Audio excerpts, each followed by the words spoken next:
Hello, hello, hello, hello, and welcome back, everybody. Welcome back with another episode. Welcome to episode 3 or episode 3 of Drinks with Neo, guys. We got a special thing that's going on tonight, guys. We got a special guest. Tonight we are featuring the amazing artist. His name is BoomerB. You guys see him streaming. You guys have seen him on YouTube, Spotify, Apple Music, all the major good old streaming platforms. So guys, without further ado, let me go ahead and let's start it up, guys, and we'll get it ready to go, baby. Here we go, y'all.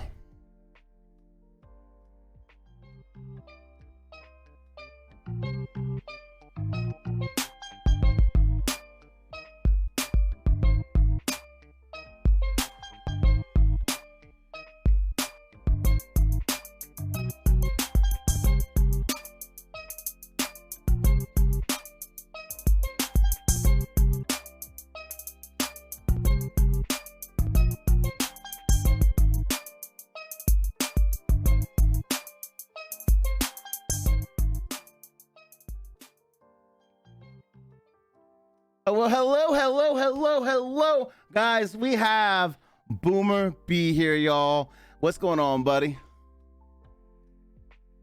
What's up? Can you hear me, I can't hear you in Discord, but I hear you on stream. All right. I think you're still muted on. There we go. There we go. I told you I was going to do something. I forgot to fix the foot pedal. So you know how it goes when you forget to fix the foot pedal. And now that's all messed up. So, hey, look at that. Technical difficulties in the very beginning. I love it. Ain't nothing better than that. I'm just got to remember to hit the foot pedal this whole stream. It's all good, baby. But guys, we have BoomerB here. We have BoomerB. But welcome, sir. Welcome. Thank you for having me. Thank you.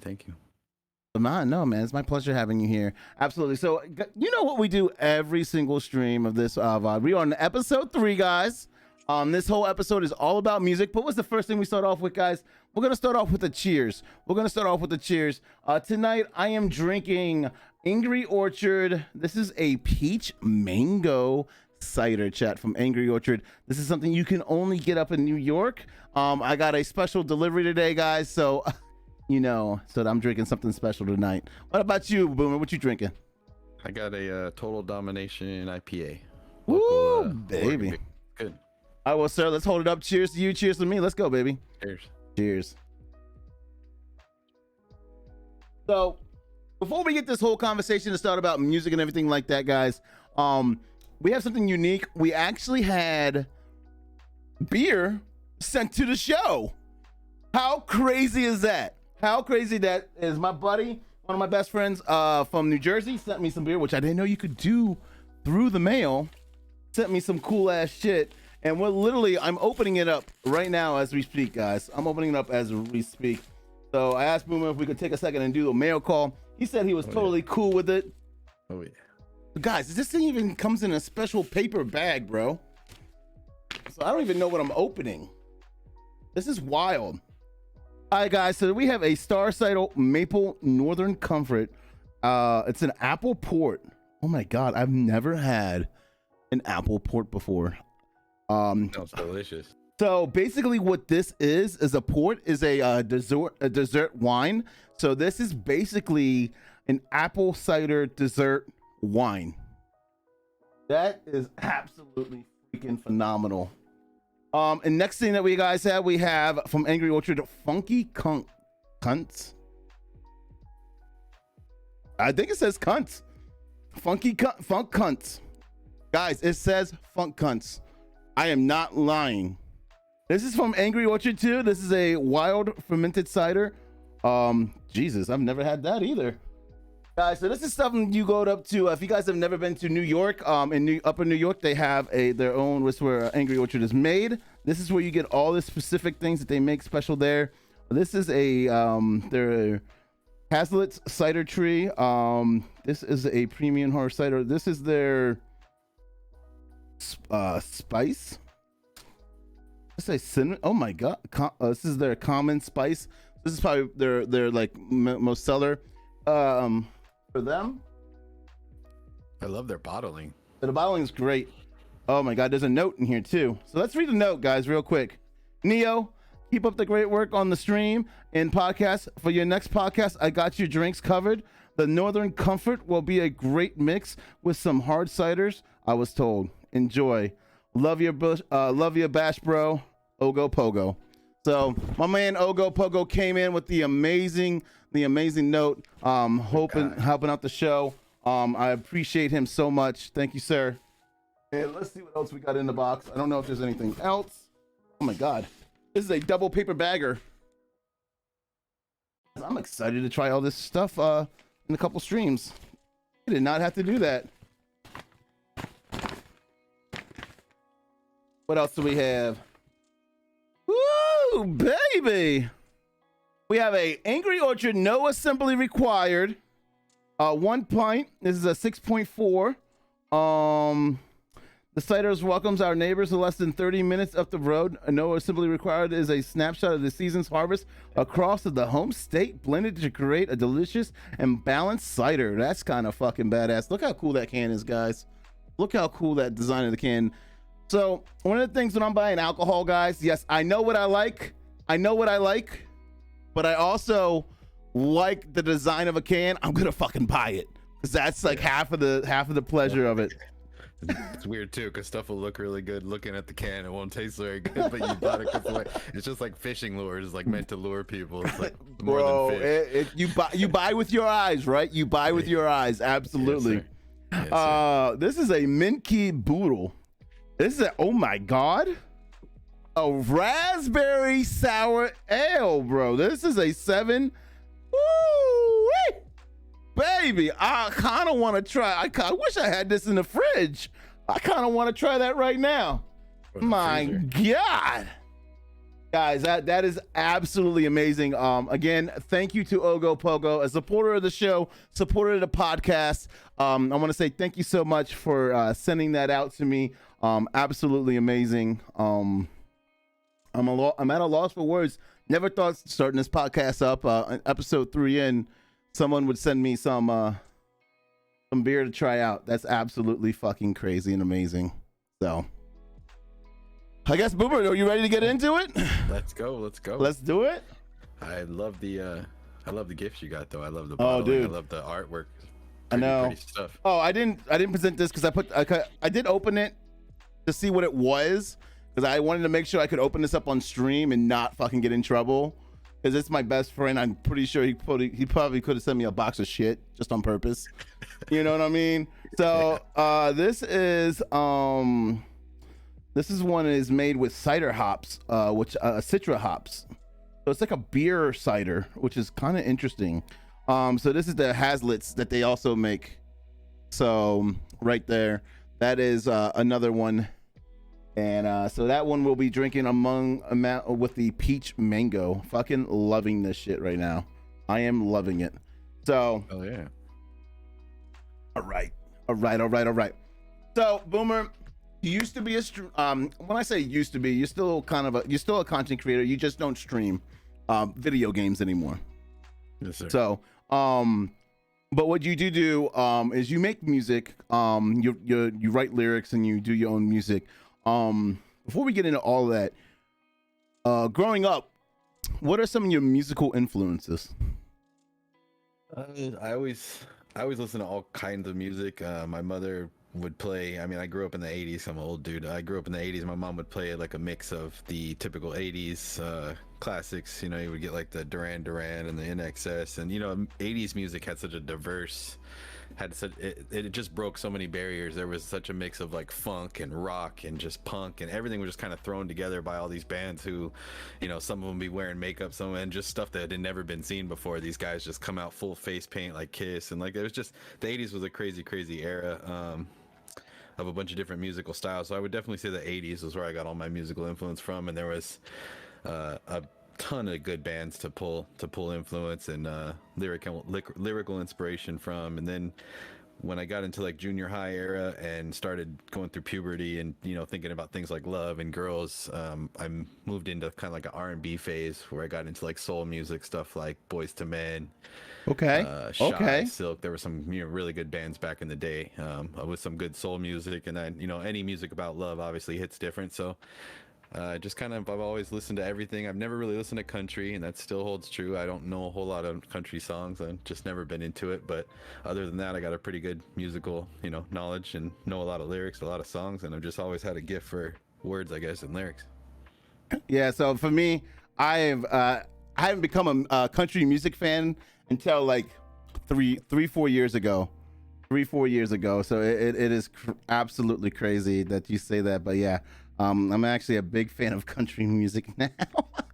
So, but the newer age country, not that not the bluegrass or anything like that, but yeah, like the R&B and stuff. Growing up and things like that for me, it is really now that I'm older. I like things that make you move and get you excited and get you kind of like the beats and things like that. So, but yeah, Country music and hip hop and rap have very similar lyrics. I mean, it's just basically two different demographics presenting them, in a different angle. But basically, it covers partying, it covers nice cars, it covers women, and it's basically the same core of music. They're talking about guns, they're talking about partying, they're talking about going out and having a good time. It's so similar. It's crazy. I mean, obviously, it's coming from two different demographics, and there's extremes on both sides. But the lyrics are basically the same. It's unlike rock music or any other kind of music. I just think country and rap have such similarities, especially with the way the lyrics are presented and the feel to them. They're all about making you feel good and singing along with stuff that you don't necessarily do. Like you're cruising down the street talking about selling drugs, or you're cruising down the street talking about slamming beers with your friends in your truck. You don't even own a truck, but it's just that's what the music does. It gets you happy and it makes you a part of it. I think those two musics especially kind of share that bond in that sense. yeah. Have you ever seen that show on I think it was on like CMT, probably not, but it's called Crossroads. And what they do, they would blend two types of music, so with country, and then they would blend like rap into it. And like I'm telling you, like, oh my God, you're not lying. That shit is so blended and works so perfectly well. So it is like you're just 100% correct, and that to me is very true. And it's no, a lot of people think country is all about I shot my dog and blah blah blah, but it's not. It's a lot more than that. Yeah, so. there's a lot of feel good songs too. Old Town Road was actually genius when that came out. That was such a genius crossover that nobody's ever thought of, and that was a genius song. Definitely, Lil Nas X nailed that one for sure. Absolutely. With oh my God, what's his name? Miley Cyrus's dad, Billy Ray Cyrus. Yes, he did it with that. So, but So this is BoomerB. You guys know him in chat. He's one of my mods, but absolutely, guys, he writes his own music and things like that. What made you start writing the lyrics and making your own songs and things like that? What drove you to start doing something like that? Actually, I'm gonna be 100% honest and just come out and say it as Eminem. Like, not a whole lot of people of my skin color or my demographic. I'm just a middle class white kid. I mean, I'm mixed with some other races, but I mean, basically, you look at me, you say this is a white guy. And basically Eminem just kind of liberated. I feel like he broke a lot of barriers for people. There was always tension. I mean, I would always freestyle with my friends. My friend went to college. We'd go to parties. We'd break out this keyboard that he had that had a bunch of rap beats on it. We'd plug in a mic and we'd all get hammered and freestyle. Like, I've been doing that for years. I think a lot of people just, freestyle to themselves in the car or whatever, but that doesn't necessarily make them a rapper or make them go home and bust out a notebook and start writing stuff down. I just think it's fun to do, to rhyme and, goof off. And we still do it to this day. I have one of my coworkers in the chat and he'll tell you we'll be driving down the street and we'll just make a parody rap to something and just start spitting lyrics, just stupidity all day long. It's crazy what you can come up with when you're just bored and work together all the time. But I just think Eminem broke so many barriers for everybody to feel like they could rap, and without offending anybody. It just all of a sudden gave the green light to everybody to start creating. And now you see already the diversity in rap. Just 10, 15 years later, rap is a colorless media now. There's just people of every demographic doing it. It's crazy overseas. Japan, Europe has it's crazy, the hip hop and rap scene, and I think Eminem takes a lot of credit for that. due to the fact that Eminem made rap accessible to, you know, the common kid felt okay listening to rap just because he had a white guy he could listen to. So I just think it broke a lot of barriers. Before that, I would say I listened to people like DJ Quick. My very first album was an album called Rodney and Joe Cooley, Everlasting Bass. That's a classic for anybody who's never heard that one. That's one of the old school, like, I'm about to get me a pen. Yeah. And start writing down some names because some music I need to get caught up on some of these things, because like you're saying, I know who Eminem is, you know what I'm saying? You know, that's, yeah, everybody does. Yeah, you know, and that speaks to my point. I think Eminem really, it just became a household name, and he broke so many barriers for people who weren't allowed to listen to rap, you know, per se in public, or weren't allowed to like this, or somebody would be like, oh, you listen to rap sucks, and then all of a sudden Eminem came out, and those same people who said rap sucks all of a sudden are listening to Eminem because he was rebellious, because his lyrics went against the grain. And when, you know, so I think it opened up so many doors to people, when there was for sure groups who did that before Eminem. Two Live Crew did that before Eminem, but they were, you know, dark skinned, and they were faced with a bunch of public ridicule. And the same, Eminem kind of went through that too at the beginning, but to not the extent of like Two Live Crew and other groups, NWA, who tried to do it before him. I mean, they faced politicians going after him. I mean, Eminem actually faced a lot of the same things. So society has never really embraced difference like that, and I think he pushed a lot of barriers and said a lot of offensive things, and pushed the freedom of speech boundaries. But I believe that's important in art, and I don't think that's just with lyrics. I think that's just with everything. I think it's important in art to push boundaries, and that's how people expand, you know, their minds and what's acceptable. And, you know, if it makes you happy creating a certain media, then I believe you should be able to do that, and that just kind of goes across the board. Yeah. Just to speak on Eminem and what you're saying, and to me, I don't want to get into the racism conversation or anything like that, but it's almost kind of like he went through reverse racism, because he was the minority in the rap game, and which created breaking a lot of barriers and allowing him to create music that other people were creating but wasn't seen because he wasn't like the rest. And that's how he was noticed. And it's kind of not getting into that black and white blah blah blah blah blah, but it really is reverse racism, and he made it through, and it opened a lot of barriers. So I mean, that to me, music is a gateway to a lot of things that allow people to become something and get the world to do things. And I think that's another subject for another time. But it to me, music is the gateway to healing. It can be the gateway to healing, can be the gateway to opening up conversations, and it's just one of my point of topics is without music, I don't think we would have the opportunities in today to talk about things in society that can be tough. You know what I mean? And I believe music allows you to open up that doorway to someone that's in the upper middle class, or the upper middle class into someone that's in the low end in the ghetto and things like that, and allows you to do things, and then allows those people to connect. And I think that's a huge part of what you're saying is he broke those barriers coming from, you know, 8 Mile. I mean, I can quote the movie and things like that, but coming from 8 Mile and coming down from where he was and working his way up and becoming the man who he was and being recognized. So it's crazy.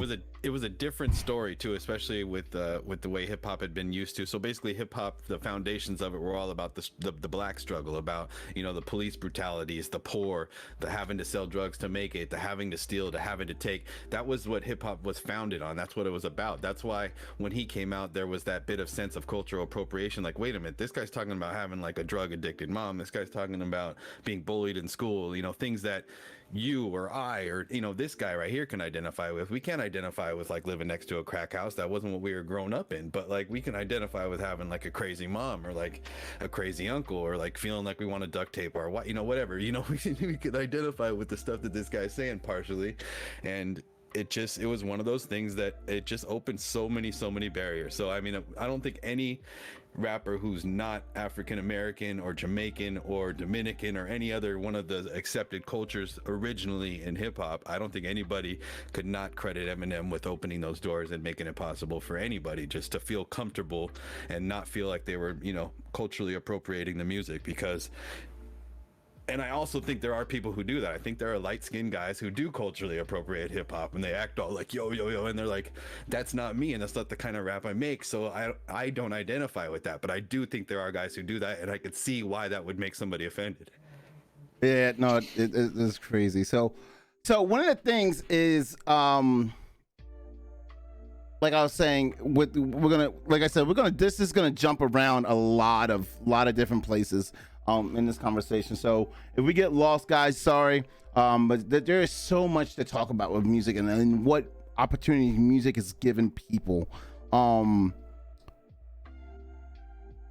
You used to stream and now you're an artist. I call you an artist because you are. You make music. You're getting your songs released. You're out on major platforms, Spotify, Apple Music. You're on YouTube. That's where I listen to you, is mostly on YouTube. What are some comparisons of streaming when you were streaming to writing your own music? I mean, your own lyrics to your music. What are some comparisons you could take from lessons learned on streaming to going in and to writing your own music, and how can you relate that? I think first and foremost, relationship building is really important in both. You are basically nothing without your solid core. Your viewers are going to fluctuate. The fans are going to fluctuate. There are going to be people who are going to listen to a couple songs because they're, a friend of a friend or whatever, and then they're never going to listen to you again. Same thing with viewing. There's going to be people who come in and smash the follow button, never return. It's one of those things where you're dependent on building actual genuine relationships and a bond with people. With streaming, you have the opportunity of a camera, a game that people have in common with you that they enjoy, so they'll come in because of a game. So you have a good starting point. With music, I think it's a little tougher to get people to take a 2 or 3 minutes to listen to a song.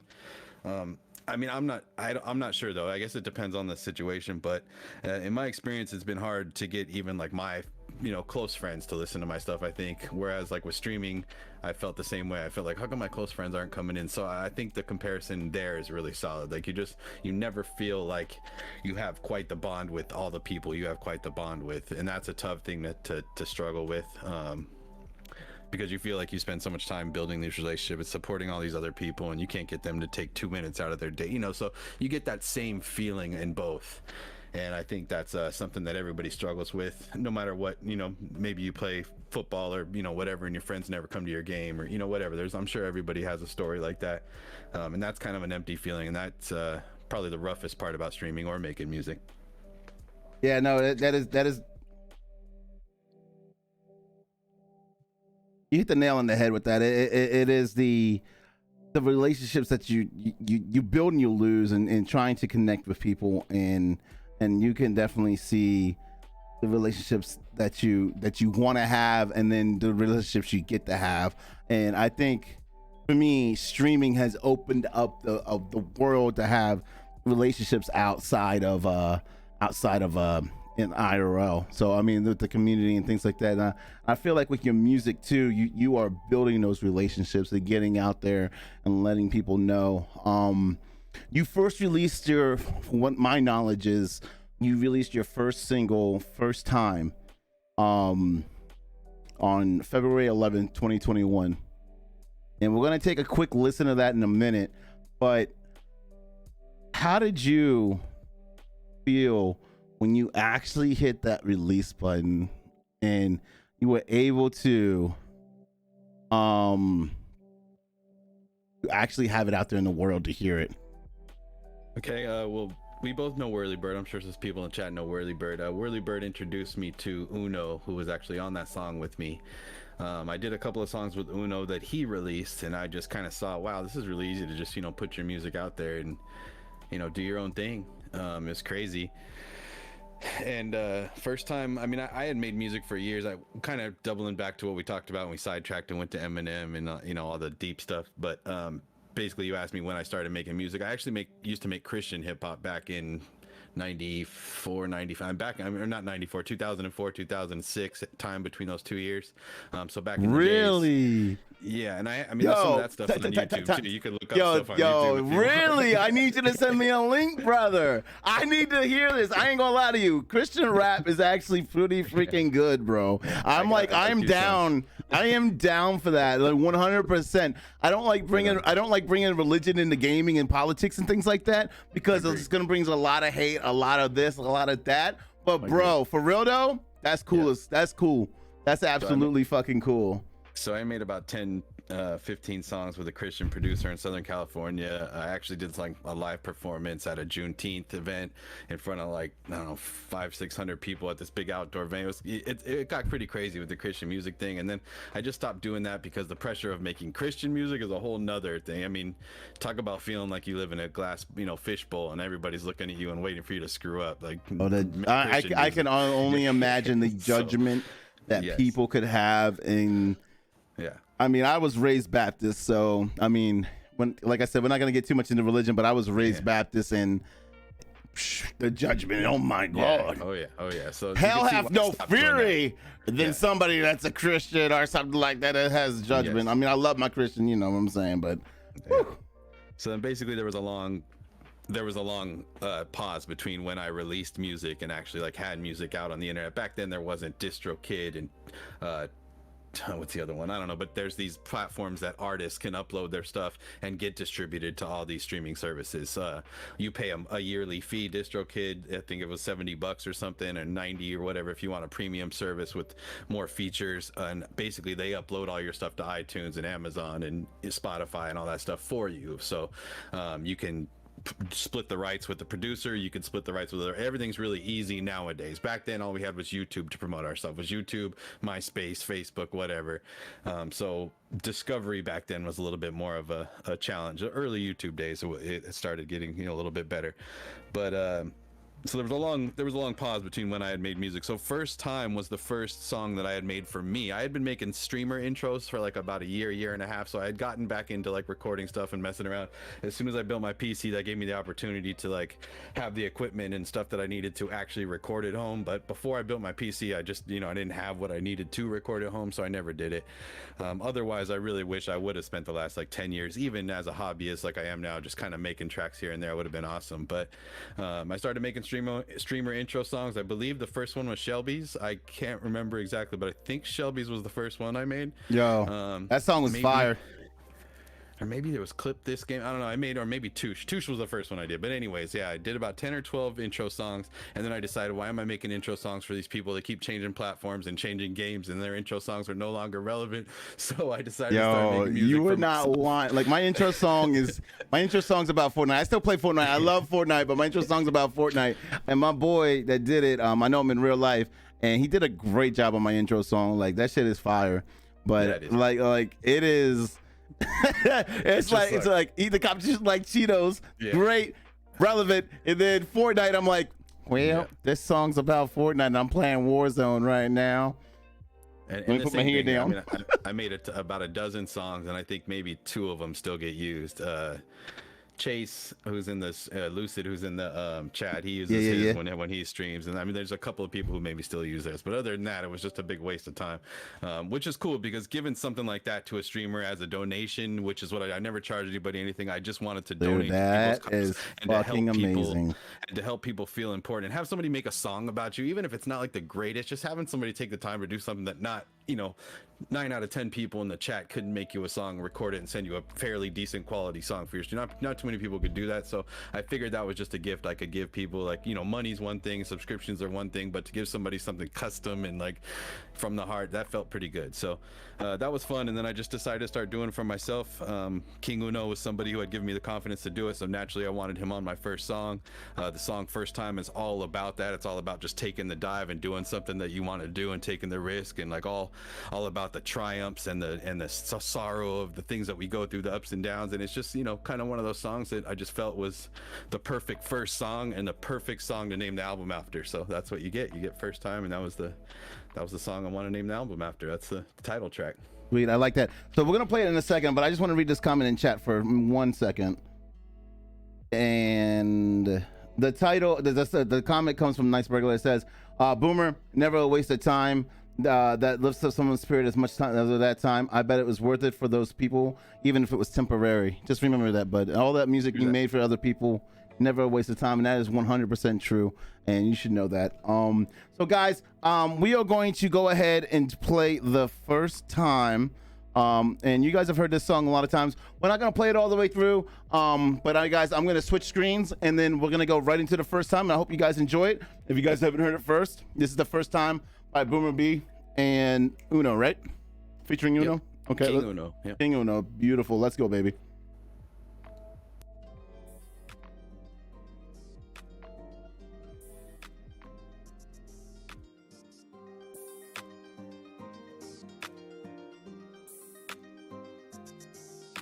For the first time in my life, I just wanna feel right. Made me sleep all night, put down my hands and stop the fight. For the first time in my life, I want things to improve. I wonder why nothing can ever go smooth. Sometimes the music is all that can soothe. First time in my life, I'm not trying to be accepted. I've done the unexpected, still never felt respected. For the first time in my life, I'm surrounded by support. So I'm gonna live with zero remorse until my life's cut short. All the life lessons and all we've been through, we're trying to thrive, not easy to do. Amazing how to when the ball's in your hands. Where will you run and what is your plans? Life is an hourglass, we are the sand. It's breaking us down, we're taking a stand. Making demands to prove all the doubters that we are important, can't make it without us. The wheel of hope, we are the spokes. Different strokes for different folks. Break through the shell without breaking the yoke. Rocking the boat, but staying afloat. Some start with thread, some start with a rope. See through the scope, love to elope. Life is a union, what do you do when paying your dues or do you refuse, huh? We owe taxes after working, huh? They take a piece of what we're earning, huh? They feed the fire that's been burning. As the world keeps turning, we look to the future while learning, yeah. For the first time in my life, I don't need to get drunk.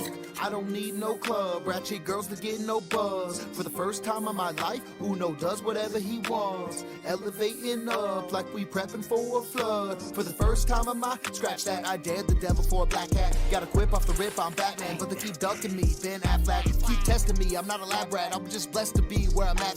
Dressed up between white like a hazmat, but quit resting on me, I'm not a mattress. And that's actually what I'm mad at, cause in the beginning I was just laughed at. Say my bag of trash, I'm glad, yeah. Look now, ma, I can rap. Like M said, you ain't half black, you ain't supposed to have that. Well, let me grab that, get the blast cats. Sounds like my son's first words, dad. But for the first time in my life, Uno ain't just abstract. Solidified in stone, volcanic ashes. She capping when she rapping, she ain't no badass. Y'all think I ass fat? No, that's all caps. She uses a pretty good filter on Snapchat. For the first time in my life, I just wanna feel right. Made me sleep all night, put down my hands and stop the fight. For the first time in my life, I want things to improve. I wonder why nothing can ever go smooth. Sometimes the music is all that can soothe. First time in my life, I'm not trying to be accepted. I've done the unexpected, still never felt respected. For the first time in my life, I'm surrounded by support. So I'm gonna live with zero remorse until my life's cut short. For the first time in my life, I'm not worried about what they think. I stand up and make a toast on my drink. Born and raised West Coast on my peeps. Poor as a kid, they made fun of my teeth, but now they bobbing their head when I speak. When they hear this, they probably gon' freak. Blame yourselves, you created this beast. I'ma keep it real till the damn deceased. No sleep till this whole album's released. Grew up with kids, the dickies were creased. Smoking that good stuff, sticky as sleep. It was the thing that provided relief. A lot bottled up, so decided to speak. Road to the top is a long street. I'll drive, jump in the passenger seat.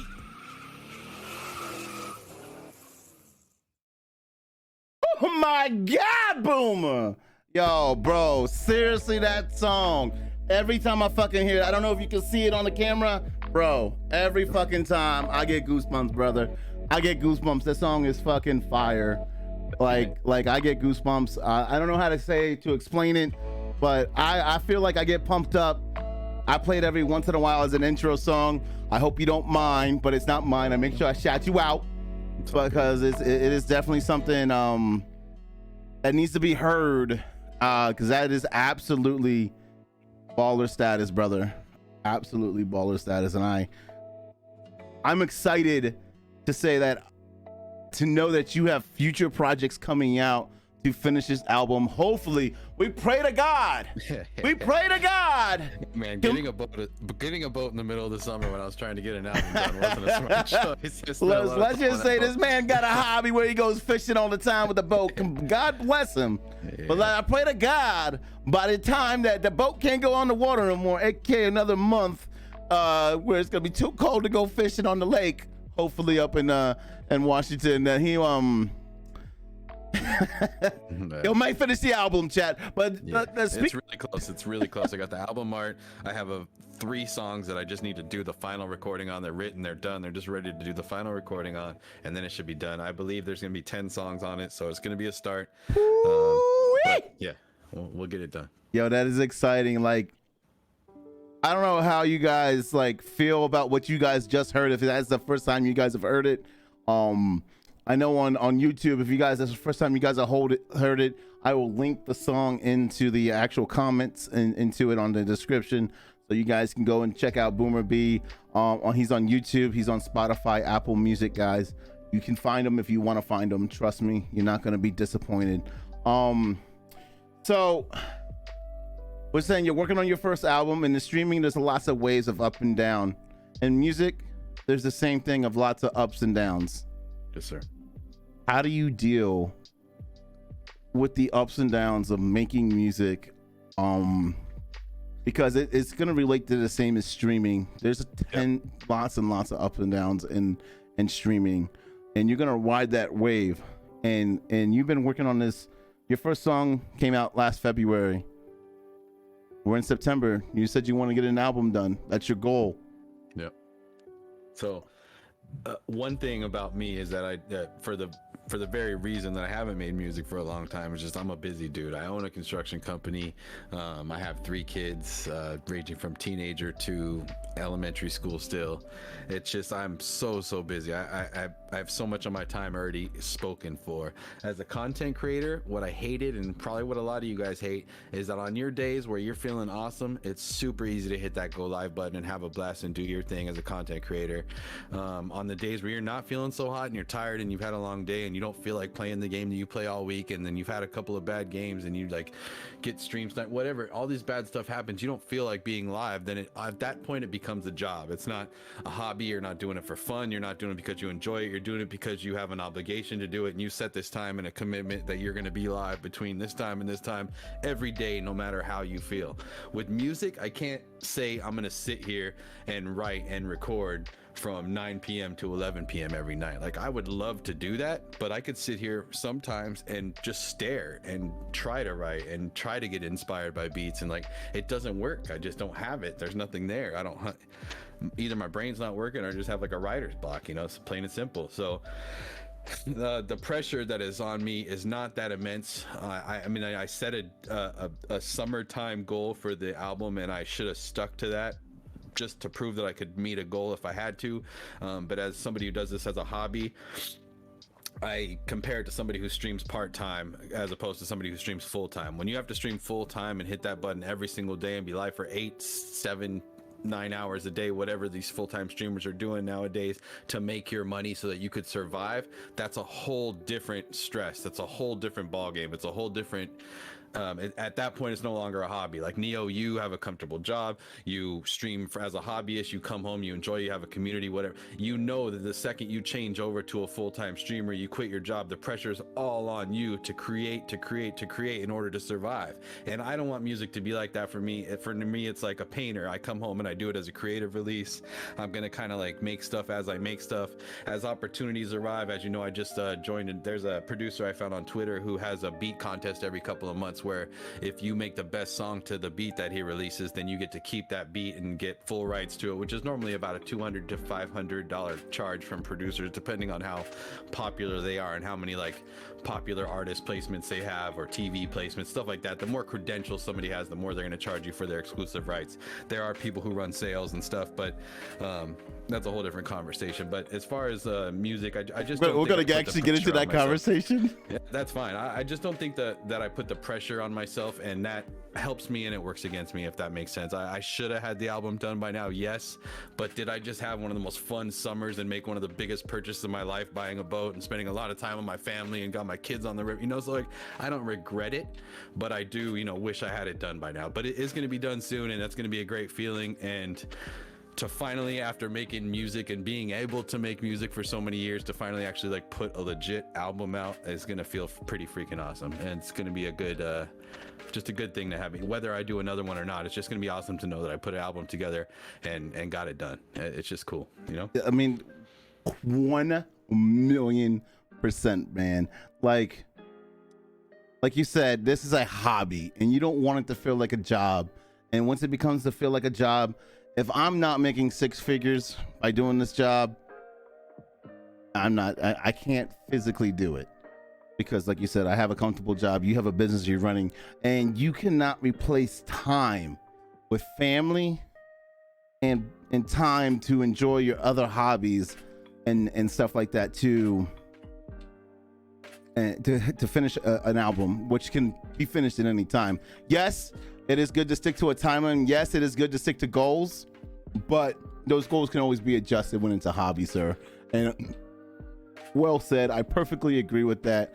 And we have Willie Will in the chat, and Willie Will said, "B is a legend.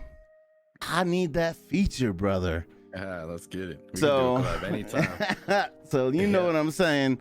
Once we'll get settled and get to his, Yo, stuff all how plugged cool up, would I'm that? looking forward to it. Yo, how cool would that be? You do an English verse, he does a Portuguese verse. Yeah, that'd be pretty cool. Dude, I fucking love those kind of collabs, like you get the Spanish and the English collabs together. Hip hop is huge all over the world too.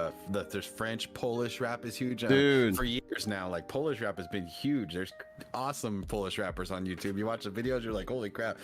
There's a British rapper right now. What the heck is his name? I don't know, but look up the song Vossi Bop, dude. That song is a banger, and it's an English rapper, and he's good, dude. You gotta check him out. I really wish I would have bought a pin. But with that being said, you're not lying. Like, oh man, I had a thought and I lost it. Fuck. Oh my god, it was along that lines. Oh my god, I should have just said it. Now I can't think of it. Freak nuggets. I guess we'll move on. International rapper. Yeah, it was international. It was something international, and I just totally forgot. Whatever. We're moving on because I can't. My brain is. Oh, I know what it was. Dude, this is fire. Ooh. I just opened up the second one. This is fire. Yo, it has the hops in it, man. This is fire, bro. Anyways, hoppy cider or something. Yo, it actually, it's like a beer cider, which is interesting to me, man. So let's talk about DCMA. And I know you might not know much about DCMA. I personally don't know a lot about it. I know how I feel when a stream gets dinged for DCMA for music and things like that. For me as a streamer, I'm going to tell you this. And let's just pretend, if you can, not that let's say you make music for a living. And I just want to get your feelings. And I'm almost like, BoomerB, this song is popping. I want to play this song on my stream because this man is popping and this will fucking make some fire content.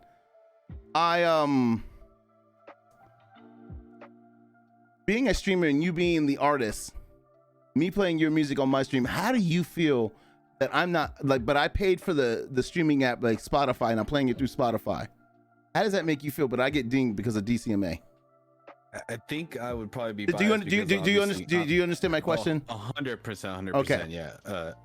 And that I think has been around for a long time. Before streaming, I think artists were struggling with the same thing with the illegal downloading, the Napster, the things of when I first got into Napster. PC, holy hell! I mean, it's been around a long time. The same struggle, the same question or whatever. Basically, are artists expecting to get paid for every single time their song is played, or are they okay with some of those being promotional plays and basically copies of their music sent out or played for other people so that they could be exposed to more people who potentially would purchase their music? And that's the side that I would take. I think that they should be happy with the free advertising regardless of the size of the artist. The bigger the artist, they already have money, so what would they care if a streamer's playing their song for 15 people? What's the difference between somebody having their Bluetooth speaker at the park playing the same song or on their boat playing the same song? To me, it doesn't make any sense. If you were using their music in a creative work like a video or something like that, then I could see that line being broken and they'd be like, hey, wait a minute, if you're going to use my creative work in your video, then I should be paid for it and you should have a license and all that stuff. I totally agree.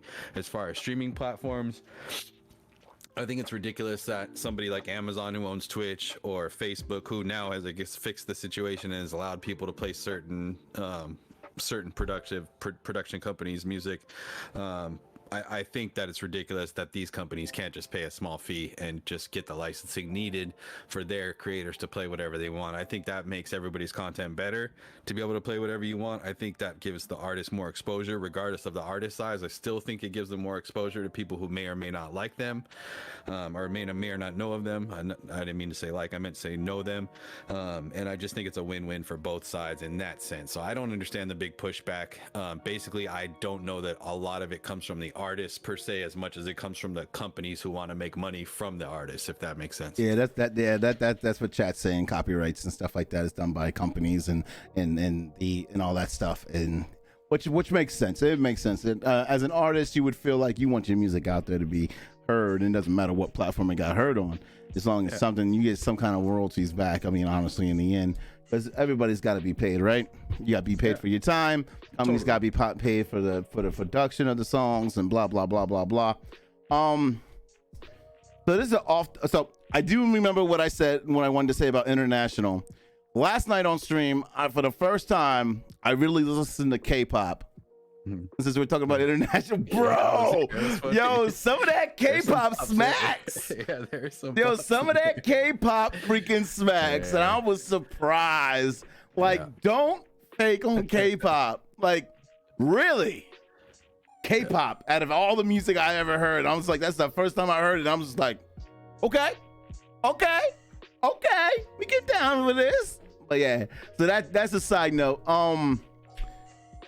How long does it take for me for streaming? It takes me the mental prep to get ready, maybe like 10 minutes to get into a stream, get mentally prepped, blah blah. What am I playing? It takes longer for me to set up everything on the stream. That's fast, man. I used to sit there for half an hour. Or 10 minutes. For me, it's making sure my stuff is all working. It's good to go. Stuff like my life has changed with this Go XLR, man. My life has changed. Mine changed a lot with the Stream Deck, so there's always tools that change life. Correct. Tools and stuff like that. Make sure it's all working.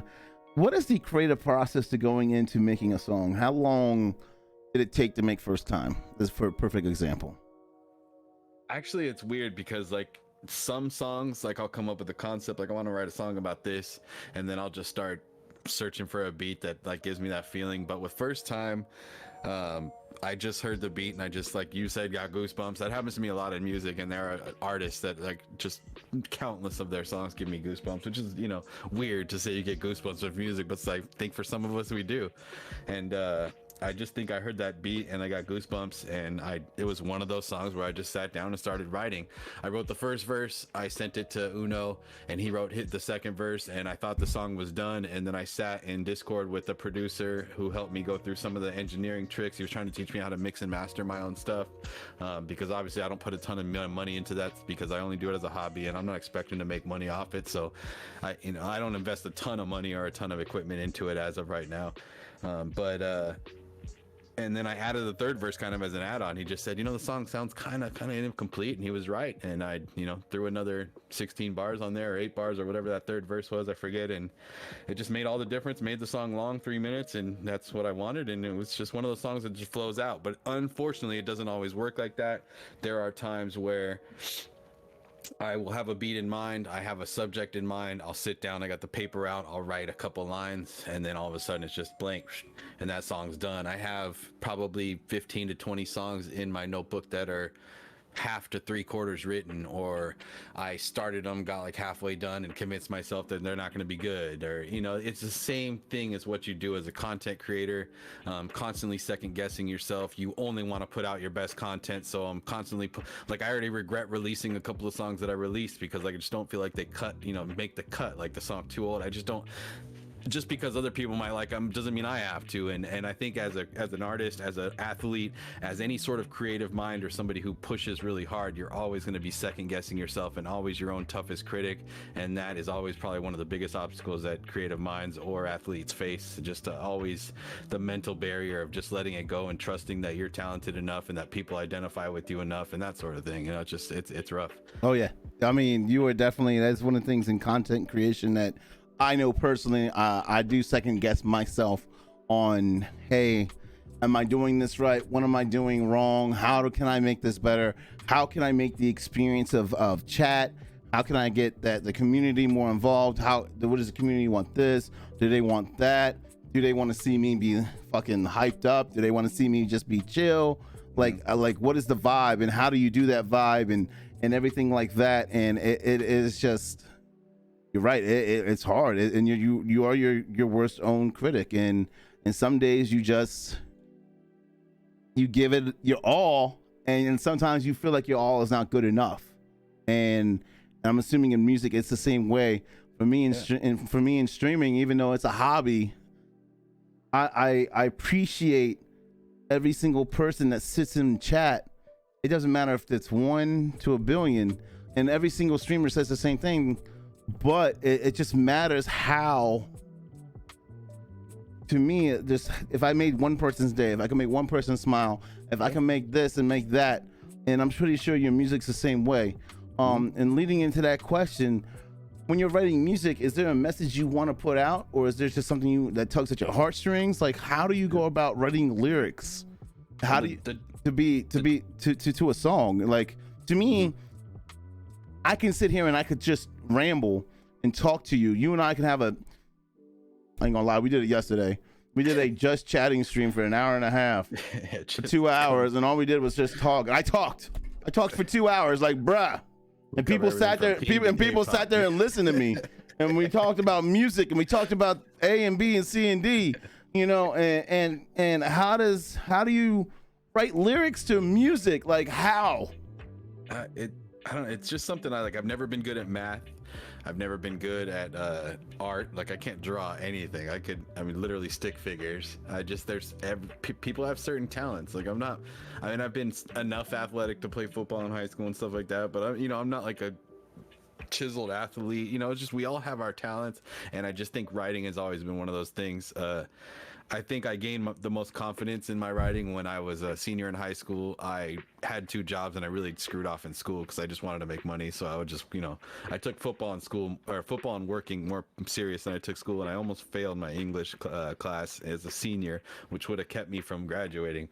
So what I did was, on the last minute, I wrote this big, huge, long paper to my English teacher about how my, growing up sucked, and I didn't have a dad, and, which was all true, but I just knew how to write this out to where the teacher would just feel it and feel sorry for me, and she did, and she passed me, and I graduated. So ever since then, I just kind of had this sense that I could really make people feel what I want them to feel if I could just write it right. And that goes for notes to girls I liked back in the day, to text to my wife even now if we're fighting. And there's a way I can write stuff that I can't verbally say it, to where I don't have to be as blunt, or I can just use words that paint pictures. I think that's just part of the challenge. A lot of it is the music that I've listened to that's kind of inspired me and taught me how to paint those pictures, and to use poetry and certain words and alliteration and double rhyming, stuff like that. A lot of it is just music I've listened to, and just a lot of it is just just like with any art, it's just pain, feelings. It's an event that happens, like we spoke of. The song that I'm working on right now is inspired by friends of ours who broke up, mutual friends of ours who broke up, and that to say it bluntly, it bothered me. I had a lot to deal with inside. It bothered me. It bugged me. I didn't want to see them break up. That was one of my favorite couples. And my way of dealing with that is to find a beat. And I got lucky that the perfect beat hit me, and I just sat down and bam, it just came out. And I just think events like that happen, or you flash back to a way you felt, in your childhood when a girl broke up with you, or my aim in music is to write stuff that just people can identify with. And I think there are rappers who just talk and say blah blah blah, I'm rich, and I just don't want to be one of those guys. I want my music to just kind of mean something. And since I'm an old dude, I'm not going to be talking about guns and drugs, and it doesn't make sense. So more, you didn't want to be Little Boomer. Nah, you don't want to be Loud BoomerB. I want to be different. I want to be somebody that you could put on and just sound like a 5'2" and just think about stuff. Or there's going to be a song that you're gonna you're gonna have a rough day, and you can put it on and identify that I've had rough days because you hear it in the song. Or that's what I want music to be. It's just it's a release. It's a way to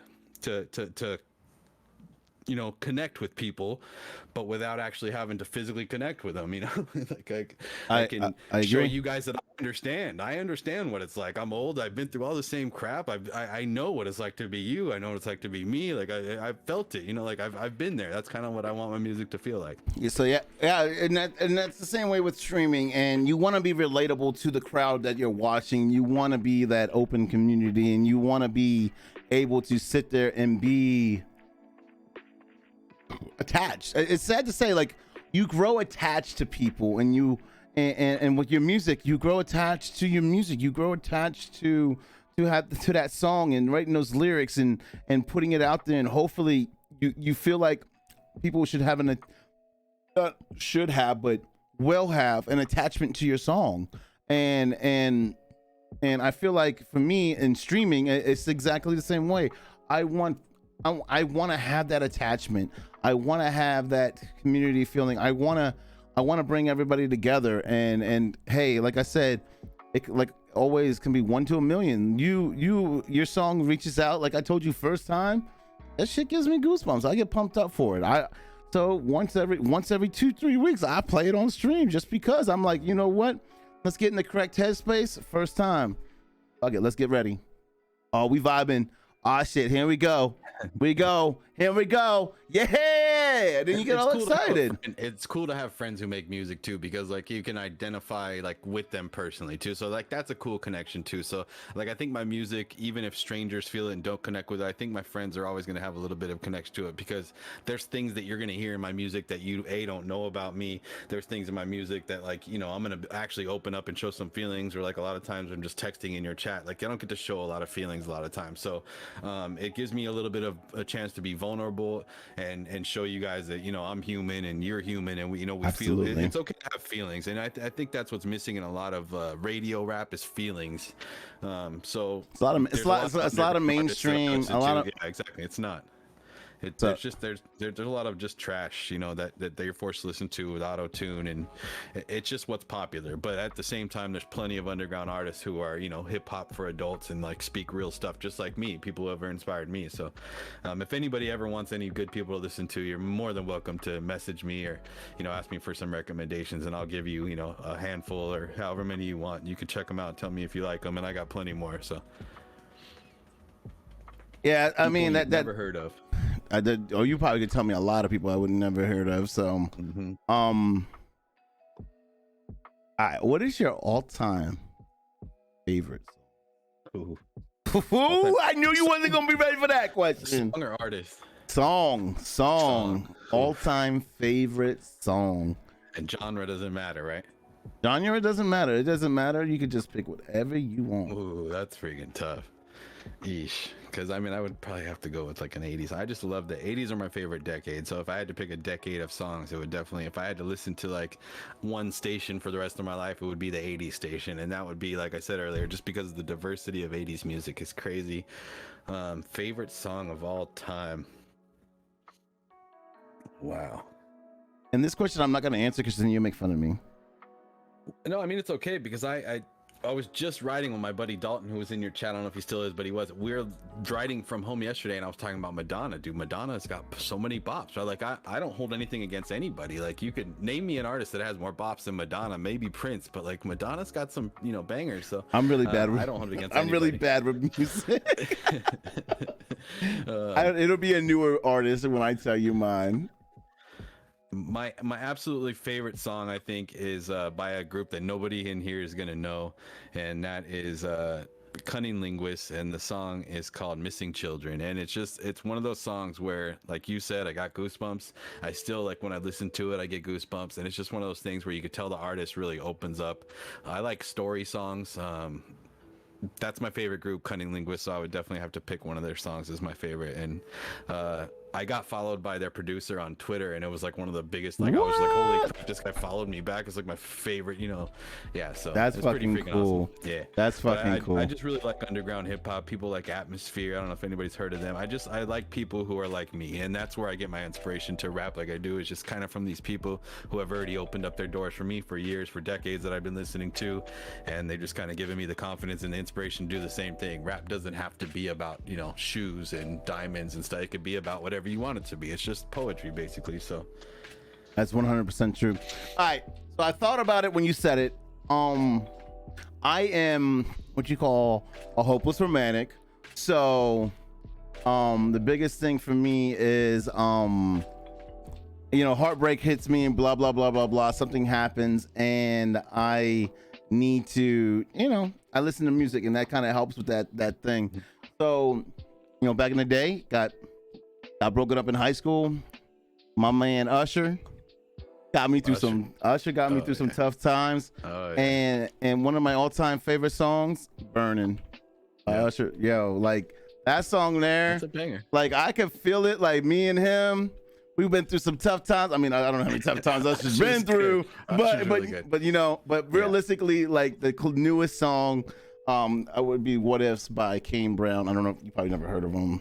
No. So he's like a country-esque pop music.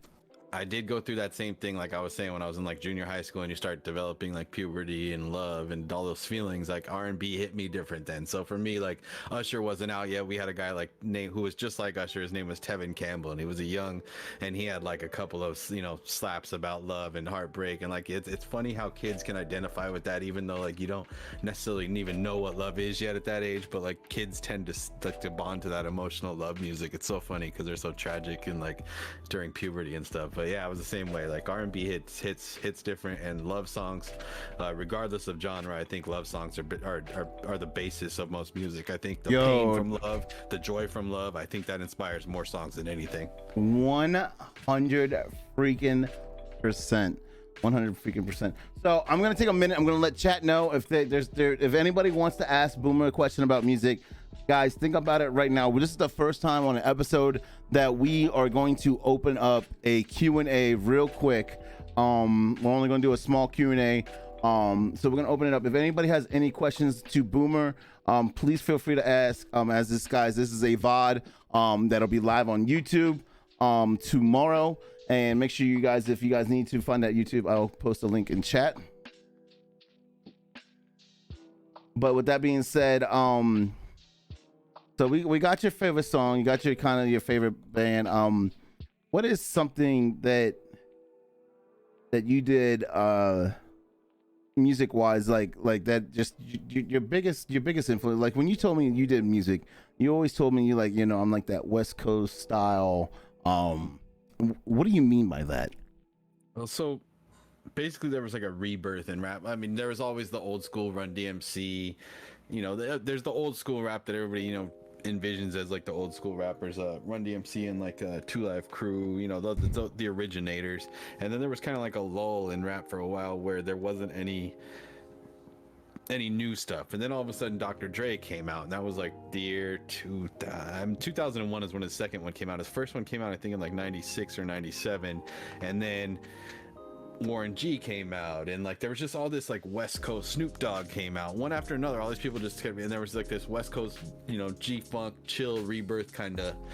And that's where all my inspiration comes from. A lot of it I would think comes from the beats per minute in the beats that I choose. I really like the 90 to 100 beats per minute, where like now you get into trap music, you're talking about like 140 150 beats per minute. So it's just like a lot more of those hi-hats, a lot more of those hits, where like some of the beats that I choose to make songs to, they just have more like of a laid back and that's just kind of like what West Coast rap always meant to me. East Coast rhymes like Wu-Tang, and then like Chicago had people like Do or Die and Twista and these people from the Midwest who were just so aggressive and so hardcore. And then you had like this West Coast style that was just kind of like a laid back party. California knows how to party. You get all these like West Coast songs like Gin and Juice and stuff. Yes, like songs that just were about partying and having fun. And like I just think that inspired me so much of a kid that I can't say that I'm inspired by Twista, because like, do I rap like Twista? Do I rap about the same things as Twista? No, like,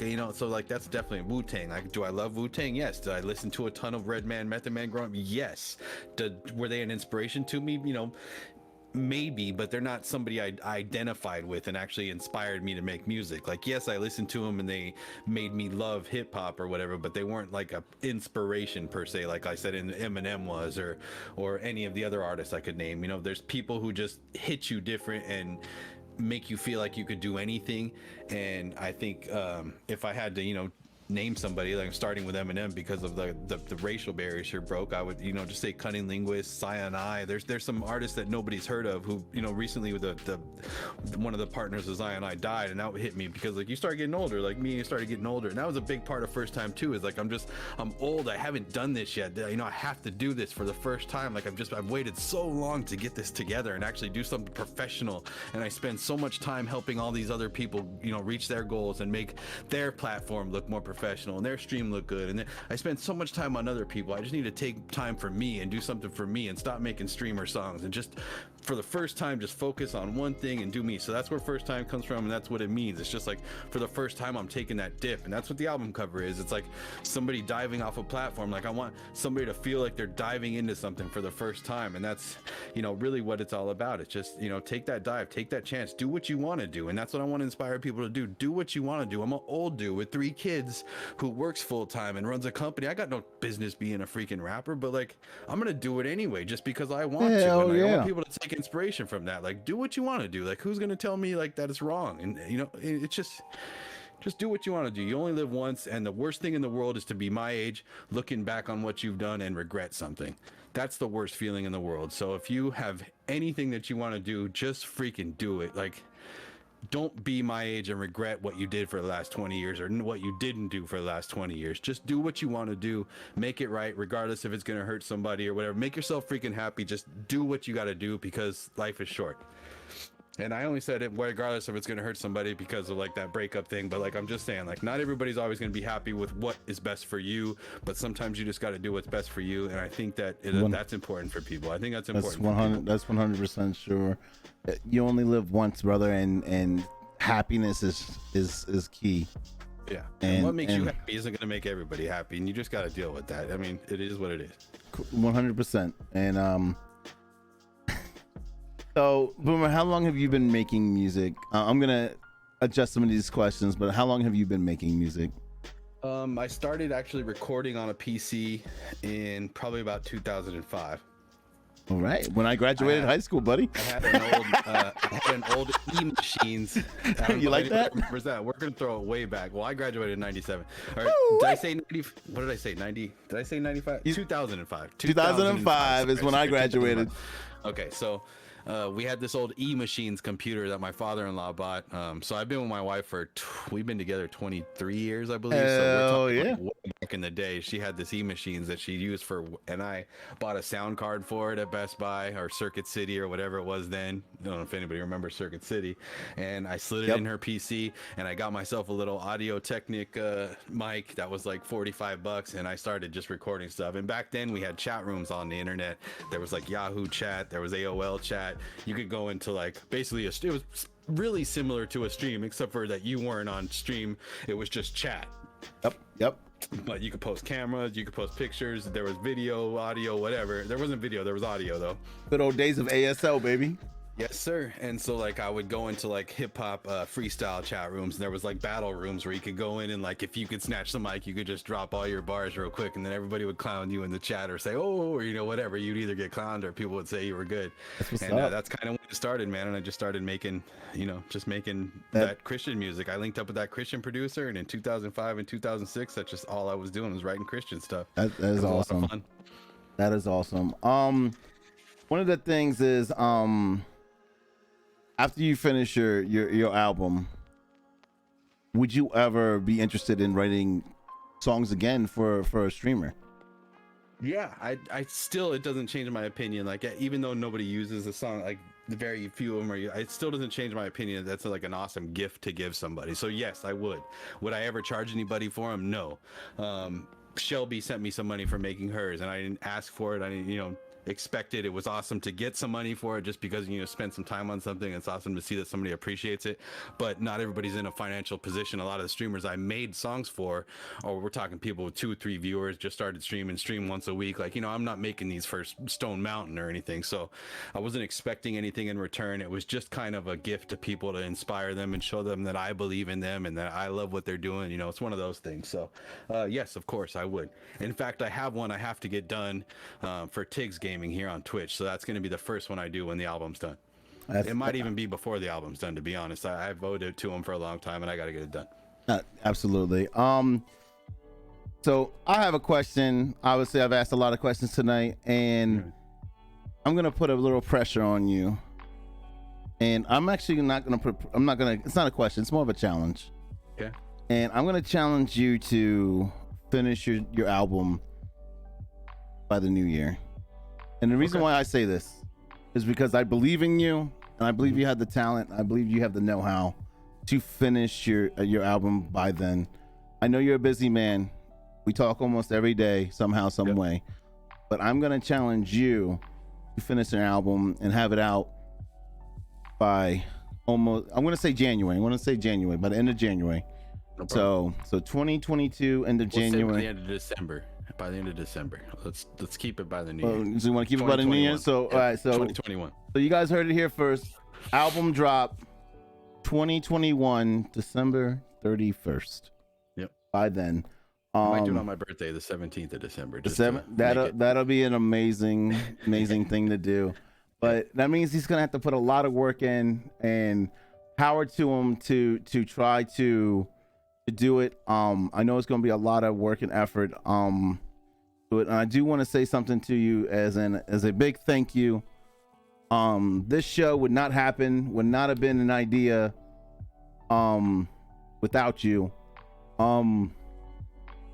To like you said, to continue to try to do what you do. This podcast has opened my eyes up to a lot of things. This podcast might be small. It might be hard to get people in here to want to talk, but it has opened my eyes up to a lot of things. And I want to say thank you personally from me to you, because it is something. This is something I've been enjoying doing, and without this idea to make this happen, without your support, to you, I want to say thank you.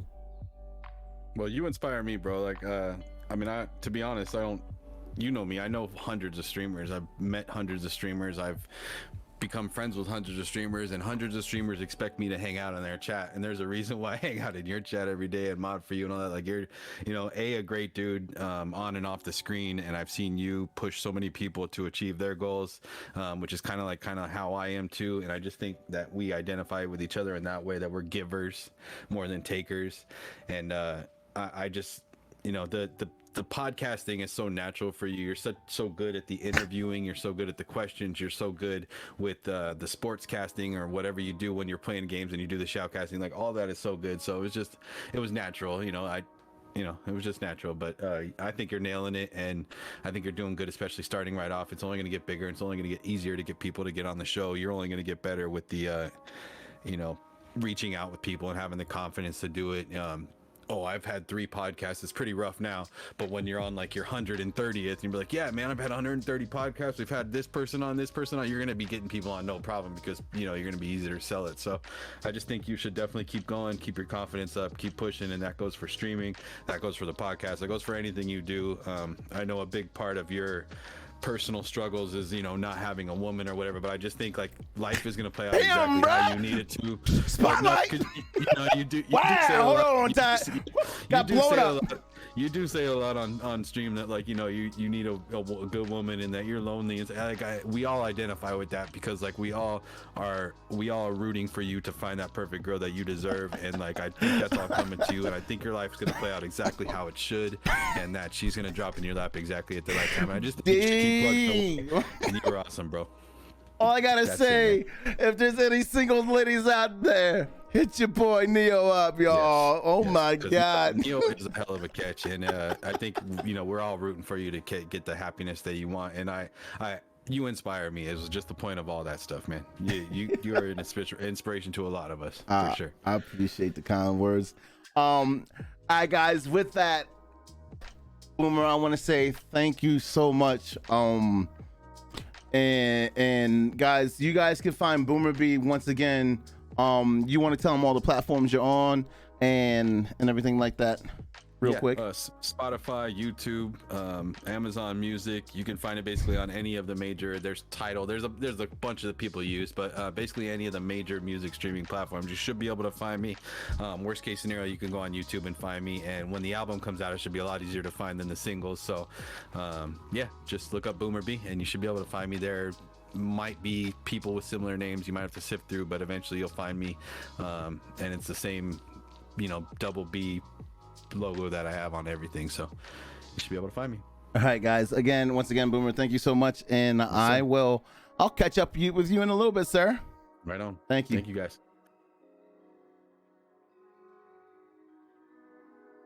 All right, guys, I want to say thank you so much. Once again, guys, this is a VOD done on Twitch, and we upload you guys to YouTube. But if you guys are watching on YouTube, thank you so much for watching. I really appreciate it. That, guys, that was BoomerB on YouTube, and you guys can find them. And this is a whole conversation about music and sometimes how music relates to streaming. And once again, guys, if you enjoyed this video, do me a favor, hit that like. Do me a favor, also smash that bell for another episode. Guys, next week we're coming back with episode 4. This was episode 3 featuring BoomerB. I want to say thank you so much. I love you guys. Take it easy. Kisses.